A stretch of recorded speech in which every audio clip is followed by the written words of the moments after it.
What's up, everybody? Welcome back to the channel. Now, I covered an article yesterday talking about the Hunter Biden pardon and all that garbage, good, blah, blah, blah, blah. You remember the video, right? Yeah. Okay, we get it. Now, I made a hypothesis, if you will, about the reasons why Joe Biden decided to pardon his son, and it wasn't just surface level stuff here. He's protecting something much, much deeper.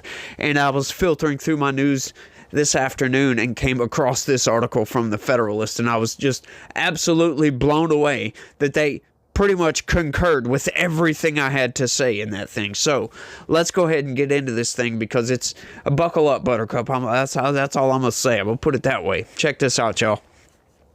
Biden's blanket pardon for Hunter's role in the family business is no act of fatherly love. Now, you're going to love this. You're going to love this. They lay out everything. They go over a lot of stuff I actually missed yesterday, because I was just sitting there running my mouth talking about this and talking about my theory and all that other stuff, and it was just some stuff I didn't have time to get into. But we're going to get into it today. Oh, yeah. Better believe it, y'all. Let's get into it.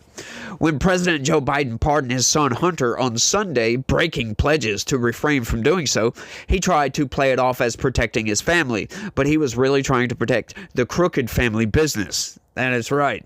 No reasonable person who looks at the facts of Hunter's cases can reach any other conclusion than Hunter was singled out only because he is my son, and that is wrong, Biden wrote yesterday. Now, as we covered, yeah, we knew he was going to pardon his son, right? Blah, blah, blah, blah, blah. But come on, Joe, you can't take the Trump line, for crying out loud, and say that your son, the government was weaponized against my son.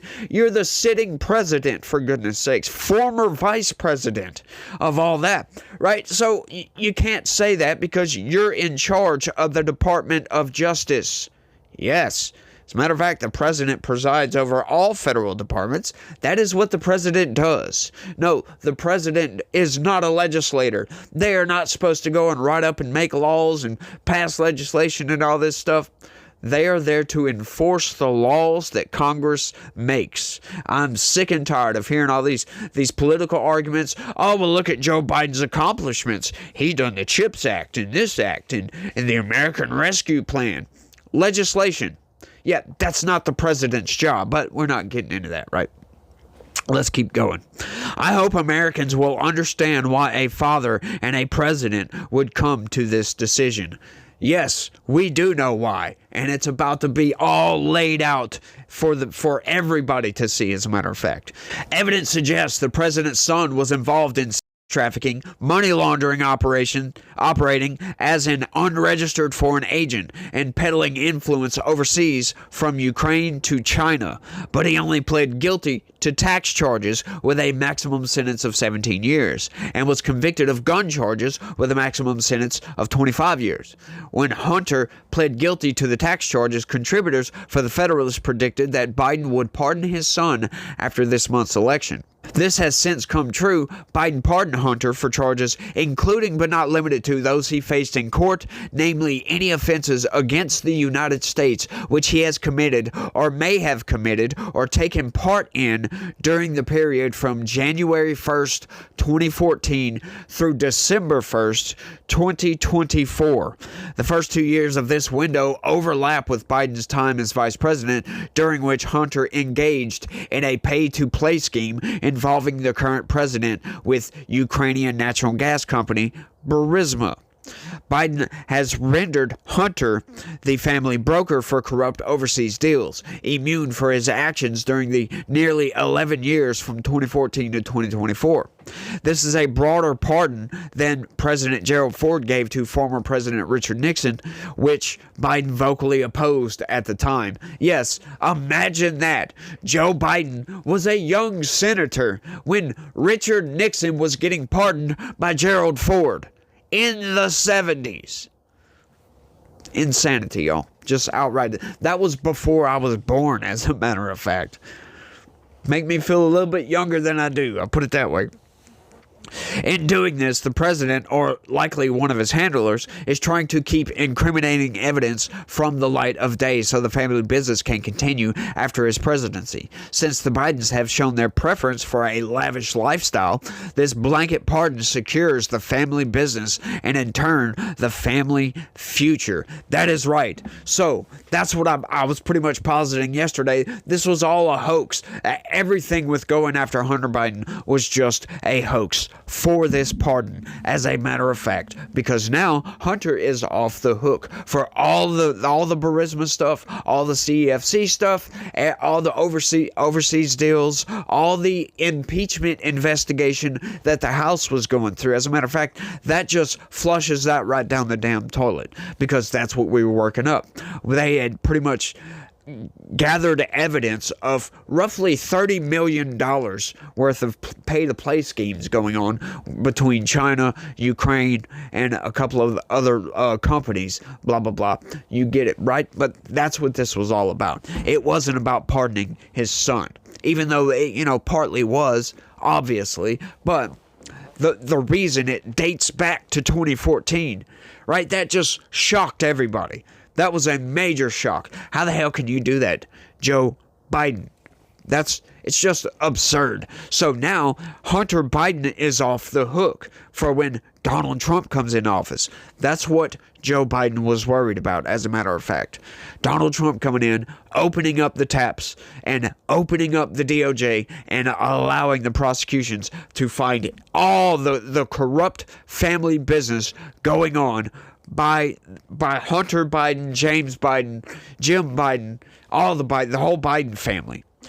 Gonna investigate all this, but now at least Hunter, can't go down for any of it. However, I don't think that's gonna stop the investigation, y'all. I do not think that's gonna stop it whatsoever. I think they're still gonna go through. I think they're still gonna go after Joe Biden, and they're gonna go after Jim Biden and James Biden. Just go after the entire Biden family. Because, yeah, there's a lot of corruption there, y'all. There's a whole hell of a lot of corruption. And I think it needs to be brought to light.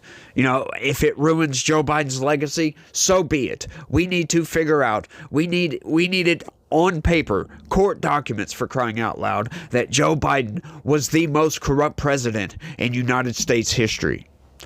Hunter peddled his influence with his father to make the shady overseas deals that enriched the Bidens. Hunter underreported at least $400,000 in payments from Burisma in 2014, according to an IRS whistleblower, and documents dated that same year, found in the president's unauthorized storage, discussed U.S. energy assistance to Ukraine. Burisma's founder said that it cost $5 million to pay one Biden and $5 million to pay another Biden. That was 10% for the big guy. The president was also implicated in a crooked Chinese deal.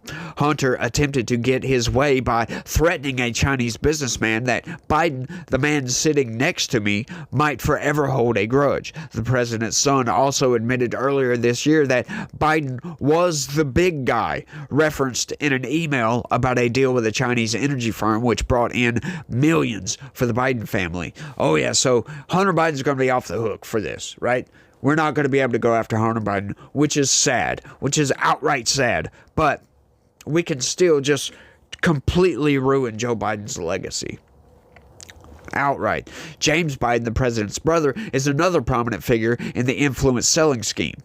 He and his wife were listed on the bank account of a company that took more than $1.3 million from Hunter's company, Owasco, as the Federalist previously reported. Chinese energy company CEFC gave $4.8 million to groups controlled by James and Hunter, the Washington Post reported in 2022. As the Federalist reported, James took $360,000 from the company. He, his wife Sarah, and Hunter spent more than $101,000 on credit cards opened by a CEFC official and Hunter. That's very fishy, don't you think? Overall, the Biden family and their associates have taken more than $20 million in payments from foreign groups. As the Federalist previously reported, the foreign money reached at least 9 members of the Biden family, including James, Sarah, at least one grandchild, and a couple of nieces and or nephews. Of course, the money also found Hunter, along with his ex-wife, his ex-girlfriend, his brother Beau's widow, his ex-wife, and his current wife. The Bidens have shown their willingness to compromise. They allegedly yielded to threats from Senate Majority Leader Chuck Schumer, House Minority Leader Hakeem Jeffries, and former House Speaker Nancy Pelosi this summer, withdrawing the president's bid for re-election after votes had already chosen him in the primary. There is no telling what other incentives were at play in this soft coup. After this episode, the Biden family found itself no longer invincible, likely realizing the family's future is not secure without further guarantees. If Hunter went to jail, it would jeopardize the entire family business model, placing the broker of these lucrative deals behind bars. With Hunter in jail, could the Bidens count on a cushy landing after the presidency when they could no longer broker foreign deals by offering influence with the big guy? Likely not, which explains why Joe Biden used a presidential pardon to ensure the family stays in business for years to come. That was just one of the most scathing articles I think I've ever read in my entire life, and gives me fuel to live on my days forever now. Right? Like this was just some of the most corrupt, underhanded garbage. Right? A pardon of a guy's son, something that should be cherished as, a fatherly love, saving his son from the grips of the Justice Department, for crying out loud. Like, no, it's none of that, right? Sure, plays a little tiny part, right? If they wouldn't have nothing to do with any of this influence peddling garbage, he would have gotten pardoned. Nobody would have said a damn word. Everybody would have been like, duh. But now they're coming out trying to say, oh, well, Donald Trump says it's a bad thing. Yeah, when you look into it, but they don't give you all the details in the corporate press and the mainstream news. They don't tell you all of these things. You have to come to places like here to figure out what is actually going on, right? So Joe Biden stretches this pardon out for 10 years to make sure and cover their booties, as a matter of fact. So Hunter Biden never goes down for all of the corrupt influence peddling that he's guilty of, as a matter of fact, right? All the Burisma stuff like we covered yesterday, talking about Joe Biden withholding congressionally approved loan guarantees to get a prosecutor fired that was investigating the very company that Joe Biden's son was working for crying out loud. And then getting somebody else in there who's, an establishment shill and will just look the other way. Right? There was letters upon letters upon letters of stating that, this was one of the best prosecutors that Ukraine has ever seen. He was prosecuting criminals left and right, like business criminals for corruption, politicians, all kinds of stuff. This dude was freaking cleaning house. And when it come time to investigate Burisma for a lot of their underhanded schemes, what did they do? Joe Biden influences, quid pro quo here, gets the prosecutor fired for doing a damn good job. Right, we covered some of these articles talking about this prosecutor or whatever. There was a video clip. If I can find it, I'll throw it right here. But if I don't find it, then you didn't see that clip just now. But there's congressional evidence of this testimony that's exactly why Victor Shokin was fired, because Joe Biden illegally withheld $1 billion loan guarantee, a $1 billion loan guarantee. Sorry, I almost said billions, something like that. But anyway, so, this was a pay-to-play scheme here. And, using the United States government as influence to get money out of Burisma. It's like, what is this is just all insane. And once again, proves that Joe Biden is the most corrupt president in United States history, y'all. In United States history, I believe. Of course, I'm not some historian buff or anything like that, so there may be some more corrupt presidents that we just never heard of, right, that we just don't know about. But, I think it's safe to say that Joe Biden is the most corrupt president in modern American history. That's for damn sure. That's even including Bill Clinton here and the whole Clinton Foundation and all that garbage, right? Yeah, this goes well beyond that. This goes well beyond that. Because Hunter Biden, right? Like, how can Hunter Biden just get away with all this? This is just one of the most insane stories I think I've ever seen. It's so absurd, right? people just looking from the outside like, well, he just pardoned his son. What's so absurd about that? Well, it's just the fact that he knew that Trump was going to go in after this, and he made sure to cover that butt. He made sure to cover his butt. Yeah, this is just all crazy, y'all. And I don't know. I can't really talk about it too much anymore, so I'm going to go ahead and cut this off right here. I just find it insane that he extended that pardon that far. It's just blowing me away. As a matter of fact, I kind of can't believe it, that he would get out there and do it. It's almost admitting that there was wrongdoing going back to 2014. Like, we need to find evidence from, before 2014 for anything to be able to come out of this. And good luck doing that over a decade ago. Yeah, right. Yeah, freaking right. But you never know. They might find the evidence, y'all, because I can almost guarantee, even though Hunter Biden won't be able to go down for none of this, Donald Trump is still going to have some investigator somewhere investigate, in the DOJ, investigate all this and look into it, because he would be a fool not to do so. But once again, like I said, I think I'm done with this one. Hey, y'all, don't forget, do me a big favor and smash that like button. I sure would appreciate that. And subscribe if you're new around here and you won't stay up to date with how you're being manipulated by the corporate press, and you love hearing my posits onto YouTube, if you will. But y'all smash that like button for me. Share this video anywhere and everywhere you can. That would be great, y'all. That'd be super awesome if y'all could do that. And, let me know what y'all think about all this down in the comment section. I'd love to hear from you guys. But that's all I got for this one. I want to thank everybody for watching. And y'all try to have a good day. Stay legitical. Peace.